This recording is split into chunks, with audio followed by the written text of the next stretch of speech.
Alhamdulillah sehat Bu. Rencananya hari ini kita akan mengadakan percakapan observasi ya Bu. Nanti saya akan mengamati jalannya proses pembelajaran yang akan Ibu lakukan di dalam kelas atau sebelum melakukan supervisi kelas ya Bu ya. Di sini adapun tujuan supervisi kelas adalah untuk mengetahui dan mengevaluasi proses pembelajaran yang Ibu lakukan. Kenapa saya melakukan percakapan observasi? Sebagai persiapan awal sebelum nanti Ibu melakukan kegiatan pembelajaran agar Ibu lebih siap dan percaya diri ya, sehingga dapat memberikan pembelajaran yang terbaik untuk murid Ibu nanti. Iya Bu ya? Ya, baik. Ya. Di sini ada beberapa pertanyaan yang akan saya sampaikan ke Ibu.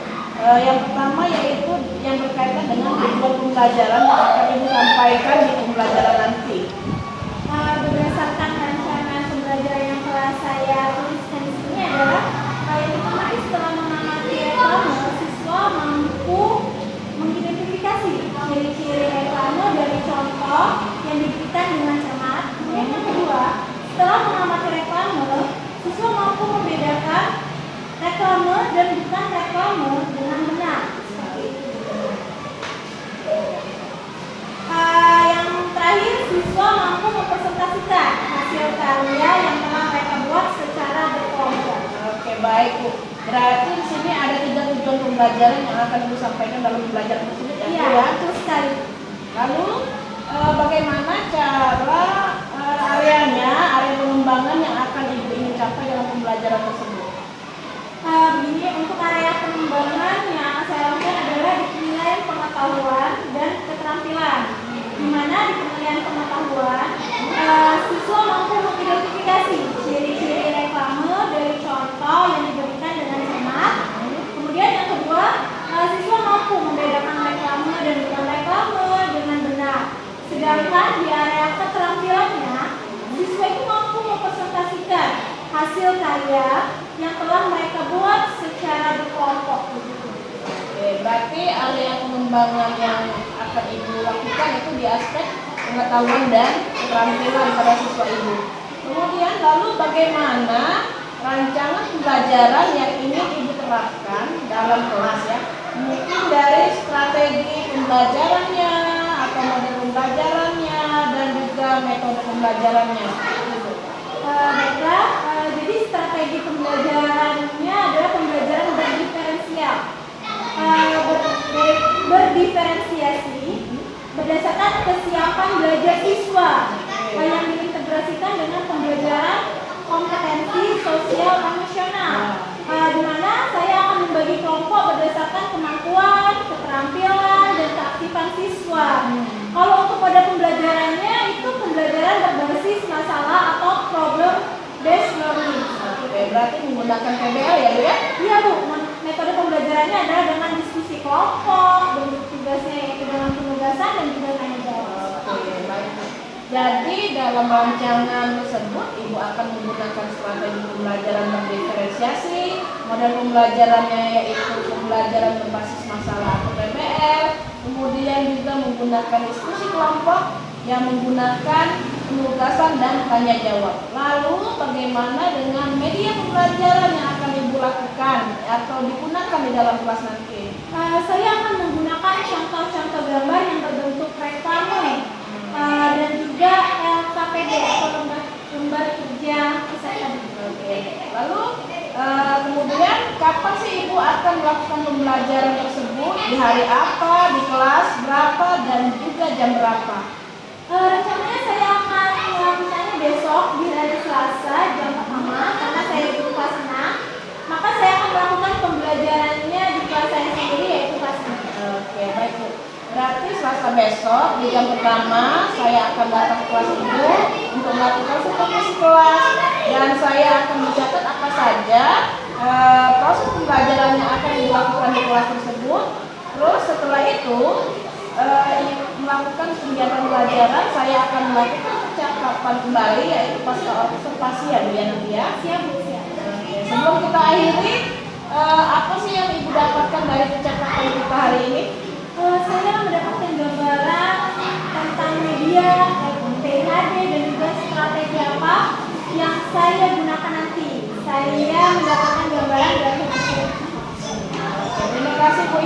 waktunya yang sudah bersedia untuk berbincang-bincang di observasi ini, dan sampai jumpa besok di kegiatan observasi kelas ya Bu. Ya, sama-sama Bu. Ya, terima kasih ya Bu.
Udah semua?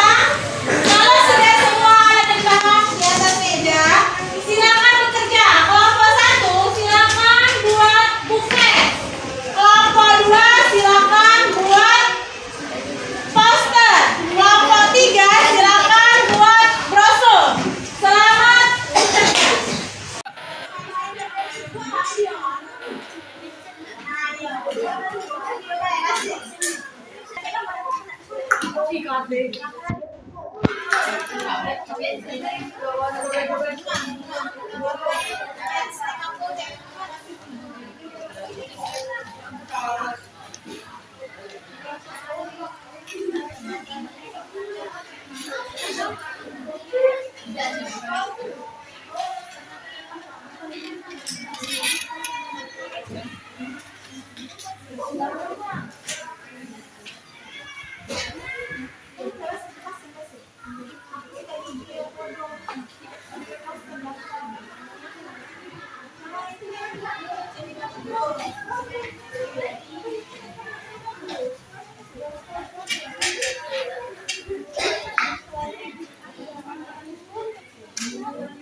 Sudah selesai membuat praktik brosur, poster, dan buklet? Sudah. Tunjukin ke atas. Oke, kalau pada sudah selesai semua, kita akan mencoba presentasi ke depannya. Jadi hasil kerja kalian, hasil buatan praktek kalian, kalian presentasiin ke depan. Biar teman-temannya itu juga tahu bagaimana sih cara membuat buklet, cara membuat poster, cara membuat brosur. Ya, oke? Oke? Oke.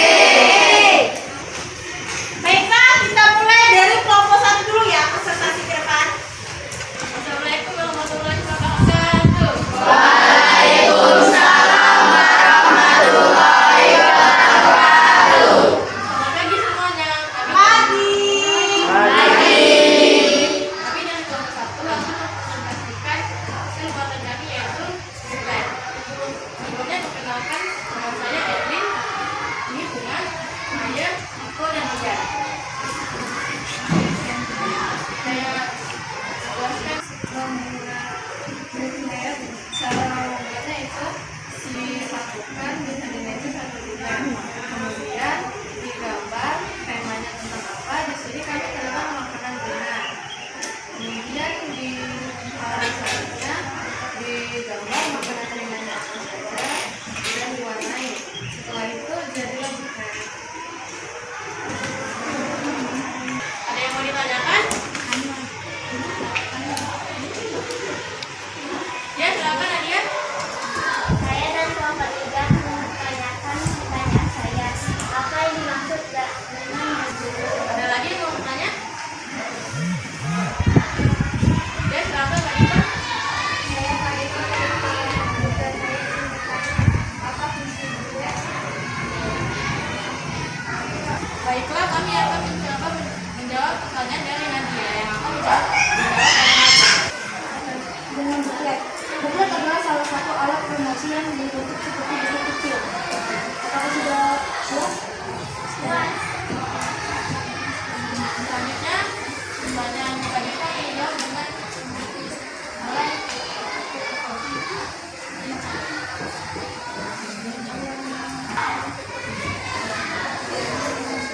Fungsinya adalah untuk mempromosikan barang. Apakah sudah puas? Jadi kesimpulannya adalah buklet adalah salah satu alat promosi yang berbentuk buku kecil yang berfungsi untuk mempromosikan suatu barang. Demikianlah presentasi dari kami. Wassalamualaikum warahmatullahi wabarakatuh. Waalaikumsalam warahmatullahi wabarakatuh.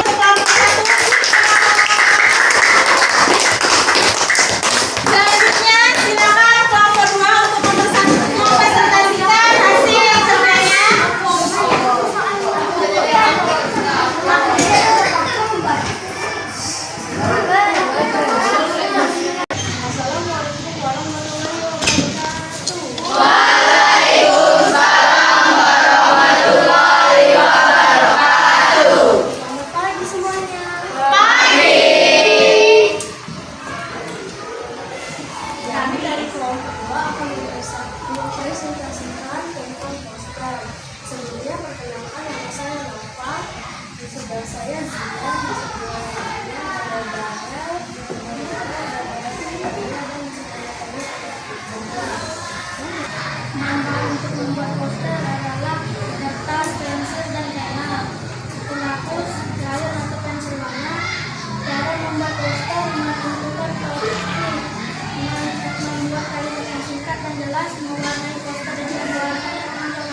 Terima kasih.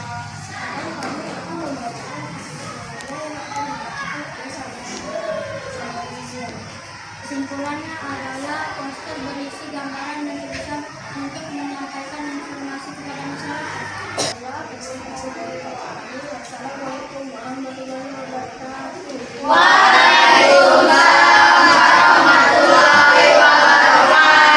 Kasih tepuk tangan untuk kelompok 2. Selanjutnya silakan maju kelompok 3 untuk mempresentasikan hasil kerjanya. Assalamualaikum semuanya. Waalaikumsalam warahmatullahi wabarakatuh. Selamat pagi. Pagi. Kami dari kelompok 3 mempresentasikan karya yang telah kami buat. Ini adalah contoh saya yang membuat. Sebelumnya, kenalkan nama saya Nadia, Hadisa, Farah, Keisha, dan Raja. Saya persilakan kepada mereka untuk menjelaskan lukisan yang telah kami buat. Jadi saya akan menjelaskan bagaimana cara membuat brosur. Pertama-tama siapkan kertas berukuran sesuai. Lalu siapkan tema brosur dan buat sketsa. Lalu tebalkan terus warnai. Ada yang ingin dipertanyakan? Baik, saudari Mira,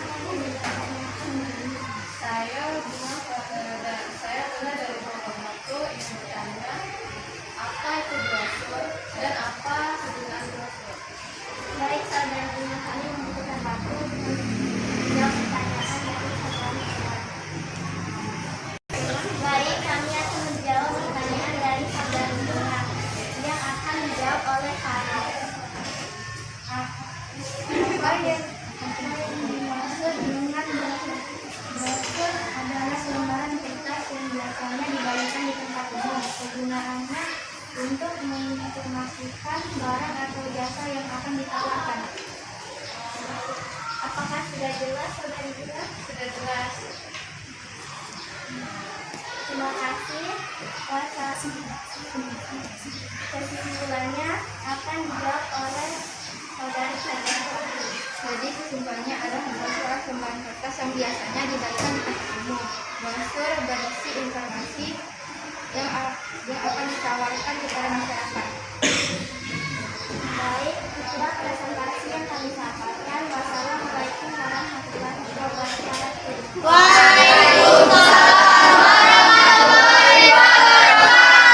Ya, kasih tepuk tangan yang meriah untuk kelompok 3. Ini kita sudah mempelajari tentang jenis-jenis reklame.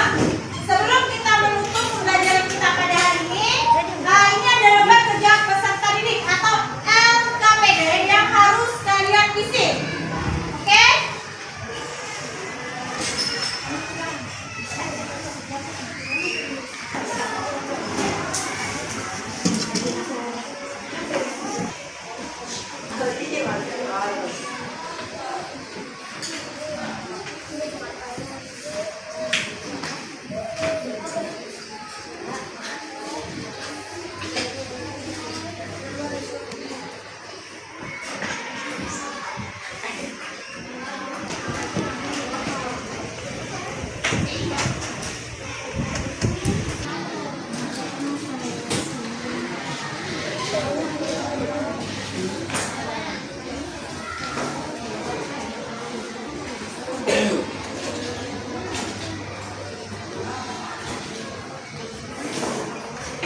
Baiklah, sudah selesai mengisi lembar kerjanya?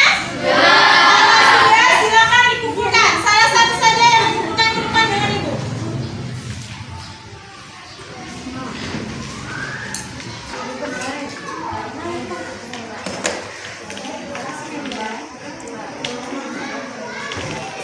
Oke, baiklah. Adapun pembelajaran kita hari ini kita akhiri sampai di sini. Sebelumnya, ada yang tahu apa kesimpulan dari pembelajaran hari ini? Ya, Bunga?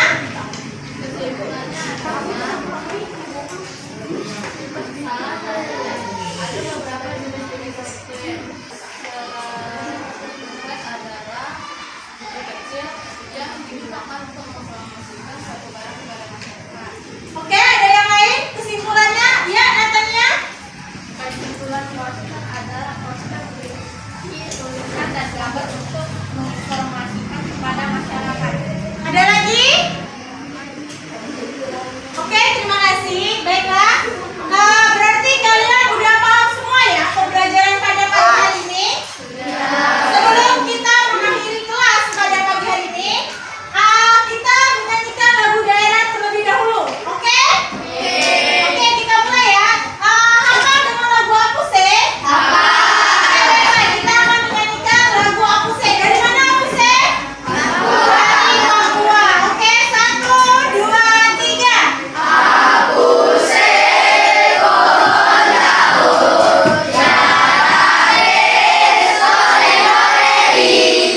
tahapan pasca observasi ini saya akan memberikan beberapa pertanyaan ya Bu ya, terkait dengan jalannya observasi kelas yang sudah Ibu lakukan, dengan bertujuan untuk mengevaluasi sejauh mana proses pembelajaran yang sudah Ibu lakukan kemarin. Nah, untuk pertanyaan pertama Bu, bagaimana perasaan Ibu terkait dengan berjalannya kegiatan observasi kelas yang telah berlangsung Bu? Baiklah, terima kasih Bu Paulina. Karena belum terbiasa dengan pembelajaran berdiferensiasi, awalnya saya sedikit tegang Bu, tapi alhamdulillah akhirnya bisa berjalan dengan baik. Dan untuk pembelajaran KSE adalah yang pertama kali dilakukan, dan saya merasa senang ketika melakukan pembelajaran itu. Syukurlah kalau bisa berjalan dengan baik ya Bu ya. Nah, bisa diceritakan lagi Bu, area pengembangan yang Ibu lakukan di dalam kelas, terus apa sih langkah-langkah yang telah Ibu lakukan selama proses pembelajaran berlangsung? Jadi begini, langkah-langkahnya itu tentu saja yang menggunakan rancangan pembelajaran YTPP untuk area pengembangan dari pengetahuan dan juga keterampilan. Untuk area pengetahuan, siswa mampu mengidentifikasi ciri-ciri reklame dari contoh dan semak, dan juga siswa mampu membedakan yang mana reklame dan yang bukan reklame. Sedangkan di area keterampilan adalah siswa mampu mempresentasikan hasil karya yang telah mereka buat secara berkelompok. Ya. Baik, berarti area pengembangannya itu pengetahuan dan keterampilan ya Bu ya. Lalu sejauh mana sih area pengembangan yang Ibu sampaikan tadi, apakah sudah berhasil atau belum? Menurut saya sudah berjalan dengan baik, namun masih ada kekurangan di sana. Baik. Berarti sudah dilakukan dengan baik, namun masih ada kekurangan ya Bu ya. Lalu kendala apa sih yang Ibu hadapi selama proses pembelajaran tadi Bu? Hambatan atau kendala yang saya hadapi adalah masih ada siswa yang belum terlibat secara aktif, atau di selama kegiatan itu banyak ada beberapa siswa yang cuma melihat saja seperti itu. Baik. Berarti ya, intinya masih ada siswa yang kurang aktif ya Bu ya, atau hanya mengandalkan siswa lain ya Bu ya? Iya, betul sekali Bu. Berarti menurut Ibu nih, kenapa sih siswa tersebut kurang aktif dalam kegiatan tersebut? Dalam pembagian siswa yang dibagi dalam beberapa kelompok itu, siswa tersebut itu terlalu banyak dalam kelompok, jadi sehingga mereka itu kurang kondusif, dan dalam kelompok itu jadi kurang, ada beberapa yang tidak aktif seperti itu. Lalu apa yang Ibu lakukan kepada siswa yang kurang aktif tadi? Kalau saya melakukan pendekatan kepada siswa tersebut, memberikan motivasi agar dianya bisa lebih aktif lagi. Baik. Lalu rencana Ibu ke depan nih, agar siswa yang tidak aktif tadi itu bisa menjadi aktif itu bagaimana? Saya akan membagi kelompok sesuai dengan anak dan gaya belajarnya, yaitu visual, auditori, dan kinestetik, sehingga anak merasa lebih nyaman. Ya. Jadi saya sesuaikan dengan kenyamanan anak tersebut. Baik. Berarti itu adalah rencana Ibu ke depan ya Bu ya? Iya, betul sekali Bu. Jadi intinya Ibu akan menyesuaikan dengan kenyamanan mereka dengan menggunakan gaya belajar masing-masing. Tadi katanya visual, auditori, dan juga kinestetik. Gitu ya Bu? Iya, betul sekali Bu. Ya, saya doakan Bu ya, semoga rencana Ibu ke depannya dapat tercapai dengan baik dan memberikan proses yang baik lagi ya dibandingkan dengan yang kemarin ya Bu ya. Saya tunggu nih ceritanya Bu ya, nanti apakah bisa tercapai atau tidak ya Bu. Nah, kira-kira nih Ibu itu kapan sih punya rencana untuk melakukan perubahan sesuai dengan rencana yang telah Ibu sampaikan tadi? Mungkin untuk